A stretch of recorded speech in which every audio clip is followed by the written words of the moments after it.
उंगली काट के शहीदों में भी गिनती नाही, तर देशाच्या स्वातंत्र्य संग्रामात कवडीचाही संबंध नसणारा जे संघटन आहे त्याला लाल किल्ल्यावरून जर सांगितलं जात असेल तर हे हास्यास्पद आहे.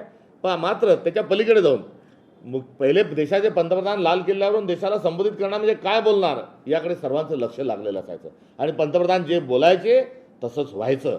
मात्र गेल्या 11 वर्षापासून पंतप्रधान त्या ठिकाणी खोटं बोलतात हेच त्या निमित्ताने सिद्ध झालेलं आहे. आणि ते सतत 10 वर्ष खोटं बोललेले असताना त्यातलं एकही आश्वासन त्यांनी पूर्ण केलेलं नसताना आज जर त्यांनी स्वयंसेवक संघाची जर तारीफ केली तर अर्थात ती पण खोटीच असेल असं म्हणायला काही हरकत नाही.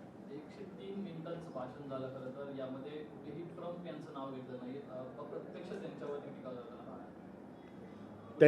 त्यांनी 140 कोटी देशाचे पंतप्रधान आहे, आमचे पण पंतप्रधान आहे, त्यांनी हिंमत दाखवावी आणि ट्रम्पला जो काय इशारा द्यायचा तो थेट द्यावा आणि ट्रम्पची दादागिरी आम्ही खपून घेणार नाही हे आपल्या देशाच्या पंतप्रधानांनी डंकेची चोट पर सांगितलं पाहिजे. मात्र आपले नरेंद्र हे का सिलेंडर वारंवार होतात हे कळायला काही मार्ग नाही. थँक्यू. लोकशाही मराठी ऐका, पहा, जागरूक रहा.